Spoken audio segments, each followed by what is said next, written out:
Sa isang luntiang kagubatan, may isang maliit na daga na nakatira. Sa kalapit na kuweba naman ay natutulog ang isang dambuhalang oso na kamakailan lamang ay nagising mula sa mahabang pagkahibernasyon. Habang ang oso ay mahimbing na natutulog, ang kanyang malakas na hilik ay umuugong sa buong kagubatan. Hindi makatulog ang maliit na daga. Isang araw, nagpunta ang daga sa oso upang gisingin ito. Gising na Ginoong Oso, dumating na ang tag-init. Maaari ka nang magising anumang oras. Wika ng daga. Ngunit hindi pa rin nagising ang oso. Nagbalik ang daga at nagdala ng isang tambuli at buong lakas niya itong hinipan upang gumawa ng malakas na ingay.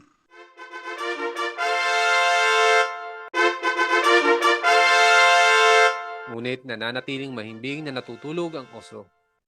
Kaya wala siyang magawa kundi umalis at maglakad sa gubatan. Habang ang daga ay naglalakad sa kagubatan, nakatagpo siya ng ilang mga kaibigang mga hayop. Bakit malungkot, maliit na daga?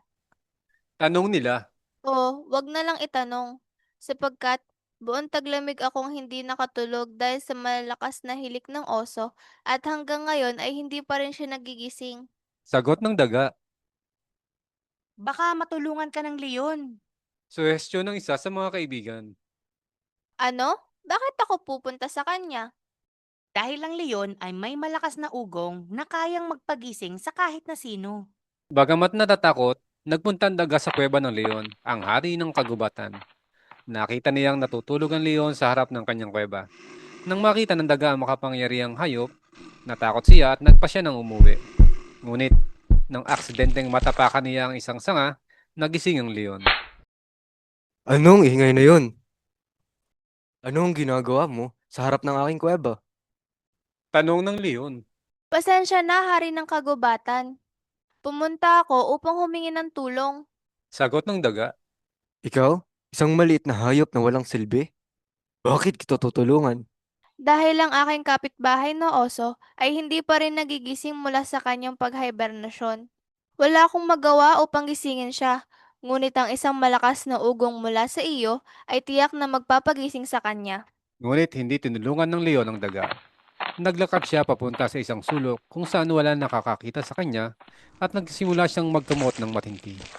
Nakita ng daga ang leon na patuloy sa kakakamot kaya't nilapitan niya ito. Ginoong Leon, ano ang nangyari sa iyo?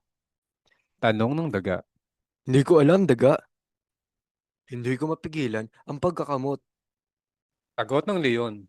Napansin ng daga ang mga pulgas na tumatalon sa balahibo ng leon. May mga pulgas ka pala. Hayaan mong tulungan kita. Sabi ng daga. Nagumpisa ang daga na alisin ang mga pulgas mula sa balahibo ng leon. Nang matapos, umarap ang leon sa daga at nagsabi. Maraming salamat, daga. Hindi ko inaasahan na matutulungan mo ako. Kaya bilang kapalit, tutugon ako sa iyong kahilingan. Dahil dito, nagpasya ang daga na dalhin ng leon sa kanyang tahanan. Pagdating nila sa kuweba ng oso, narinig nila ang malalakas na hilik mula sa loob. Anong ingay na yun? Tanong ng leon. Pumasok sila sa kuweba at nakita ang oso na mahimbing na natutulog.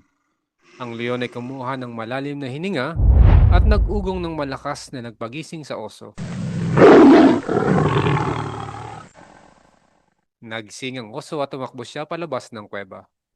Anong nangyari? May masama bang nangyari? Tanong ng oso. Nagtawanan ng mga hayop sa kagubatan at ang daga ay natuwa nang tumigil na ang malalakas na hilik ng oso. Mga aral at mensahe sa kwento na aking ibabahagi. Una, ang kabutihang loob ay may gantimpala. Ang leon ay nagpakita ng kabutihang loob sa daga at ang daga naman ay nagbalik ng kabutihang loob sa leon. Ipinapakita nito ang mabuting gawa ay nagbabalik ng mabuti. Pangalawa, walang nilalang na walang silbi. Ang maliit na daga ay nagpakita na kahit ang pinakamaliit na hayop ay may kakayahang magbigay ng tulong. Sa pamamagitan ng pagtutulungan, ang mga hayop ay nakatagpo ng solusyon sa kanilang problema. At panghuli, ang pagkakaibigan ay walang pinipiling laki. Ang leon at ang daga ay naging magkaibigan na nagpapakita na ang tunay na pagkakaibigan ay hindi nasusukat sa laki o lakas. Ikaw, anong aral ang iyong natutunan sa aking kwento?